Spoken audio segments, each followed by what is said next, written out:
بسم اللہ الرحمن الرحیم ایاک نعبد و ایاک نستعین۔ لاہور اور سرگودا کی عدالتوں کے بعد آج فیصل آباد کی انسداد دہشت گردی عدالت نے بھی ایک اور لکھا لکھایا اسکرپٹڈ فیصلہ سنا دیا۔ اس فیصلے نے انصاف کا جنازہ تو نکالا ہی، ساتھ ہی یہ بھی ثابت کر دیا کہ اس وقت عدالتیں آئین اور قانون کی نہیں بلکہ ایک مخصوص ایجنڈے کی پابند ہو چکی ہیں۔ ایک ایسا ایجنڈا جس کا مقصد تحریک انصاف کی قیادت کو دیوار سے لگانا، اپوزیشن کو مکمل طور پر مفلوج کرنا ہے اور موجودہ سیاسی میدان کو یک طرفہ بنانا ہے۔ آج فیصل آباد کی انسداد دہشت گردی عدالت نے ہمارے 108 رہنماؤں اور کارکنان کو سزائیں سنائیں، جن میں سے 58 رہنماؤں کو 10 سال کی سزائیں سنائی ہیں۔ ابھی 2 مقدمات کا فیصلہ باقی ہے ایز آئی اسپیک۔ ان میں قائد حزب اختلاف قومی اسمبلی عمر ایوب صاحب، قائد حزب اختلاف سینیٹر شبلی فراز، پارلیمانی لیڈر زرتاج گل، چیئرمین SIC سنی اتحاد کونسل صاحبزادہ حامد رضا، ہمارے ویسٹ کے ریجنل پریزیڈنٹ رائے حسن نواز، رائے مرتضیٰ، احمد چٹھا MNA، رائے حیدر کرل جیسے نمایاں رہنماؤں کو 10 سال کی سزائیں سنا دی گئیں، اور جتنے تنظیم کے عہدیداران تھے فیصل آباد کے سب کو۔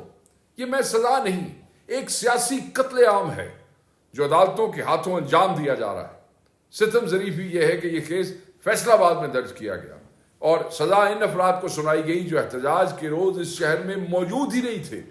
عمر ایوب اور شبلی فراز کا تعلق خیبر پختونخوا سے ہے، زرتاج گل ڈیرہ غازی خان سے تعلق رکھتی ہے۔ فیصل آباد میں نہ ان کا کوئی وجود تھا نہ سرگرمی، پھر ان کو کس قانون، کس شہادت اور کس اصول انصاف کے تحت سزا دی گئی؟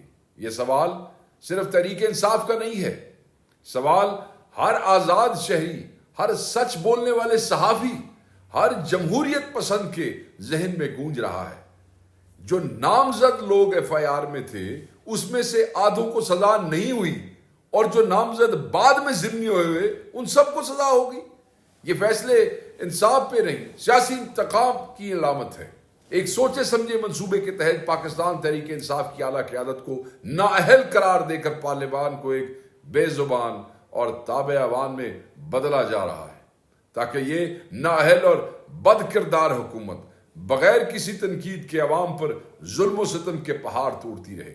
معاشی تباہی، مہنگائی، کرپشن، اقربا پروی، ہر معاملے پر پردہ ڈالنے کے لیے اپوزیشن کی آواز کو دبانا ضروری سمجھا گیا، اور اس ضرورت کی تکمیل کا کام عدالتوں سے لیا جا رہا ہے۔ یاد رکھیں، صرف پاکستان تحریک انصاف کے خلاف نہیں، یہ پاکستان کے آئین، قانون اور عوامی رائے کی توہین ہے۔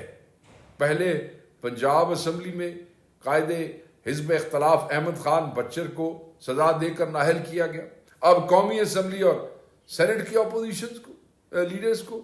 اگر یہ سب کچھ اتفاقیہ ہے تو پھر یہ ڈکٹیٹوریل ایٹیچیوڈز، یہ ریجیمز کیا ہوتے ہیں؟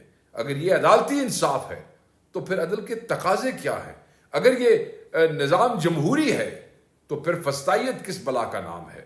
یہ واضح ہو چکا ہے کہ موجودہ سیٹ اپ نہ صرف اختلاف رائے کو برداشت کرنے کی صلاحیت نہیں رکھتا بلکہ اسمبلی کے فلور پر کی گئی تنقید کو بھی جرم سمجھا جا رہا ہے۔ سڑکوں پر احتجاج تو یہ دور کی بات ہے، اب تو پارلیمان کے اندر سے اٹھنے والی آوازیں بھی دشمنی کے زمرے میں گنی جاتی ہیں۔ کہتے ہیں کہ ان کے لب جو ہے وہ سیدھ ہو، ان کی آوازیں بند کر دو۔ عدلیہ کے معزز جج صاحبان کو بھی سوچنا ہوگا کہ وہ کس تاریخ کا حصہ بن رہے ہیں، وہ کیا تاریخ لکھ رہے ہیں۔ ہر سزا نظام انصاف کو مزید بے توقیر کر رہی ہے، ہر فیصلہ ججوں کے کردار پر اور ان کے فیصلوں پر سوالیہ نشان اٹھا رہا ہے۔ جب قوم کا منتخب کردہ نمائندہ عدالتی کمرے میں مجرم بنا دیا جائے اور قوم کا دشمن ایوان میں تاج پہنے بیٹھا ہو تو یہ عدل نہیں، یہ انتقام ہوتا ہے۔ ہم یہ واضح کر دینا چاہتے ہیں کہ تحریک انصاف ان فیصلوں کو جلد ہی اعلیٰ عدالتوں میں چیلنج کرے گی۔ ہم ہر جگہ پہ ان کا مقابلہ کریں گے۔ ہم ان سیاسی اور عدالتی انتقام کا ہر محاذ پر جو ہے سامنا کریں گے۔ نہ پہلے جھکے تھے نہ اب جھکیں گے۔ یہ قید و بند، یہ سزائیں یہ فیصلے ہمارے نظریے اور عزم کو متزلزل نہیں کر سکتے ہیں۔ ہم ڈٹ کر کھڑے تھے، ڈٹ کر کھڑے رہیں گے۔ یاد رکھیں، ظلم کا نظام زیادہ دیر تک نہیں چلتا ہے۔ انصاف کو قید کر کے اگر کوئی یہ سمجھے کہ وہ ہمیشہ اقتدار پر قابض رہے گا تو وہ تاریخ کی سب سے بڑی بھول میں مبتلا ہے۔ تحریک انصاف کے کارکن، رہنما اور سپورٹرز، ہر ایک کو اس موقع پر مضبوط اور متحد رہنا ہوگا۔ عدالتی محاذ ہو، عوامی رابطہ ہو یا سیاسی حکمت عملی، ہم ہر جگہ موجود ہوں گے، ہر ظلم کا جواب دیں گے، کیونکہ یہ تحریک صرف عمران خان کی نہیں ہے، یہ پاکستان کے مستقبل کی تحریک ہے۔ بہت شکریہ جی۔